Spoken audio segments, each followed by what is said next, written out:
mempelajari tentang teks negosiasi. Sebelum memasuki materi, kita akan berbicara tentang tujuan pembelajaran. Nah, tujuan pembelajaran untuk materi ini adalah kalian diharapkan mampu mengerti dan paham tentang pengertian teks negosiasi. Yang kedua, kalian mampu mengerti tentang struktur-struktur teks negosiasi. Dan yang ketiga, kalian mampu mengetahui teks kaidah kebahasaan dalam teks negosiasi. Nah, yang tidak cuma ketiga itu saja, kalian juga diharapkan mampu menulis dan mempresentasikan teks negosiasi dengan baik ya. Sebelum memasuki materi, kita akan ice breaking dulu biar tetap semangat ya.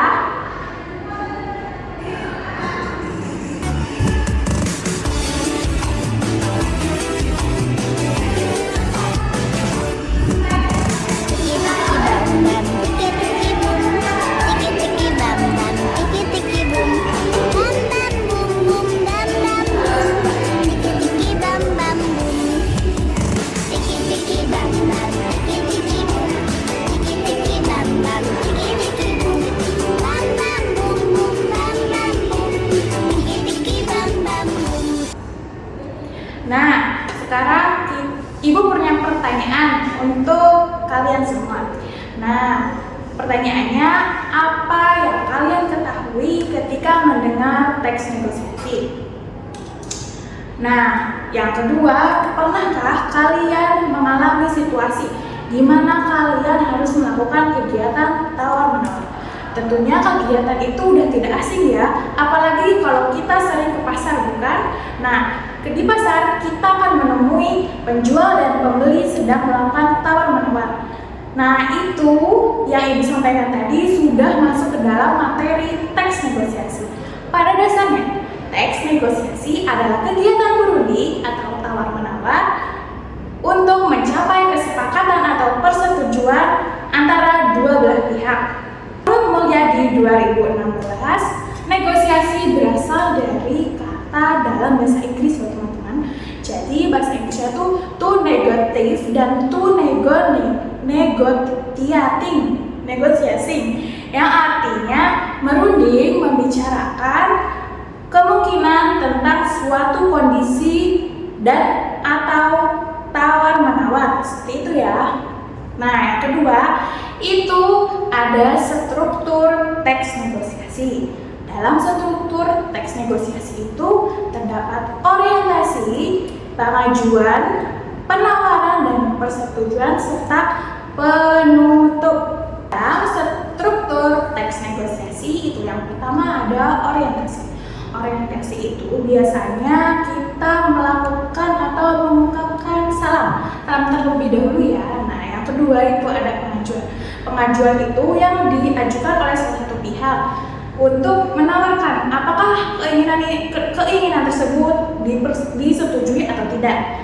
Yang ketiga ada penawaran. Penawaran biasanya terjadi ketika pihak tersebut melakukan penawaran ya, apakah dia menolak atau mensetujuinya. Terus yang keempat ada persetujuan. Persetujuan itu sudah dilakukan adanya diskusi terlebih dahulu untuk mencapai kesepakatan tersebut. Yang kelima itu ada penutup. Biasanya kegiatan tersebut sudah tercapai keinginan dari kedua belah pihak tersebut dan ditutup dengan ucapan terima kasih antara dua belah pihak tersebut ya. Nah, dalam teks negosiasi kita sering menjumpai aspek-aspek kebahasaan dalam teks negosiasi. Kalian udah tahu belum aspek-aspek kebahasaan dalam teks negosiasi itu apa saja? Yang pertama itu ada pronomina. Jadi pronomina itu kata ganti seperti saya, aku, mereka, beliau, dan masih banyak lagi. Nah, biasanya teks negosiasi itu dijumpai dalam dialognya ya. Nah, contohnya ada, kita bisa lihat di kanan ini ya. Nah, jadi di dalam contoh tersebut kita bisa melihat ada kata ganti ibu ya di situ. Jadi itu termasuk ke dalam kata ganti atau kata ganti atau pronominya ya. Yang kedua, ada kalimat langsung. Nah, kalimat langsung ini juga biasanya terdapat di dialog teks negosiasi tersebut ya. Biasanya ditandai dengan tanda kutip. Nah, kita bisa lihat di contoh sebelah sini juga ya. Di sana ada tanda kutip yang sudah Ibu garis bawahi. Terus yang ketiga ada kalimat deklaratif atau interrogatif. Jadi kalimat deklaratif adalah kalimat yang menyampaikan pernyataan, sementara interrogatif adalah kalimat menanyakan sesuatu. Bisa lihat contoh di bawah. Contoh di kanan Ibu ya. Nah, di kanan Ibu itu ada kalimat deklaratif dan interrogatif. Di sana ada tanda tanya yang di situ merupakan deklaratif, sementara untuk interrogatif itu yang disampaikan oleh salah satu pihak tersebut ya. Nah, yang keempat ada kalimat persuasif. Jadi kalimat persuasif adalah berusaha untuk membujuk salah satu pihak agar kita bisa mempengaruhinya dan menyetujui apa yang kita utarakan tersebut ya. Contohnya Ibu taruh di kanan itu. Nah, jadi contoh kalimat deklaratif itu merupakan membujuk salah satu pihak agar dia mau menyetujui atau menyetujui kesepakatan dari salah satu pihak tersebut ya. Nah, yang kelima itu ada tuturan pasangan. Jadi tuturan pasangan adalah bentuk tanya jawab yang dilakukan oleh pembicara kepada lawan bicara. Nah, seperti yang pertama, mengucap salam dan dia juga membalas salam tersebut. Yang kedua ada bertanya lalu menjawab. Yang ketiga ada meminta. Dia dalam meminta itu dia memenuhi atau menolak permintaan tersebut. Yang keempat ada meminta tolong. Yang kelima ada menawarkan. Yang keenam mengusulkan, dan yang terakhir 7 memerintah atau mematuhi atau menolak perintah tersebut ya. Nah, jadi Ibu punya tugas untuk kalian. Tugasnya kalian diharapkan mampu membuat teks negosiasi dengan mengunjungi pasar ya. Ibu bagi 3 kelompok. Dalam 3 kelompok itu terdapat 5 sampai 4 anggota. Oke, kalian bisa membuat teks negosiasi dengan memperhatikan struktur serta aspek kebahasaan yang telah kita pelajari pada pagi hari ini.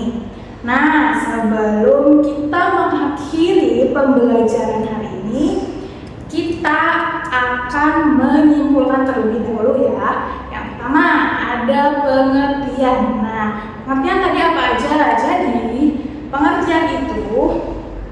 pengertian teks negosiasi adalah kegiatan berunding atau tawar-menawar untuk mencapai kesepakatan atau persetujuan antara dua belah pihak. Yang kedua ada struktur. Nah, strukturnya itu ada orientasi, pengajuan, penawaran, persetujuan, dan penutup. Yang ketiga ada aspek kebahasaannya, yaitu yang pertama kalimat pronomina, yang kedua ada kalimat langsung, ketiga ada kalimat deklaratif atau interrogatif, yang keempat ada kalimat persuasif, dan yang kelima ada tuturan pasangan. Jadi itu ya, kalian diharapkan mampu membuat dan tugas akhirnya kalian dapat mempresentasikan di depan kelas ya. Nah, di kanan Ibu di sini ada barcode atau link yang kalian bisa isi dan nanti akan dikumpulkan dan Ibu nilai ya. Nah, terima kasih telah menonton dan telah mempelajari materi teks negosiasi pada pagi hari ini. Ibu mengucapkan mohon maaf apabila ada kesalahan dalam pengucapan, kurang lebihnya mohon maaf. Dari Ibu Melati, wassalamualaikum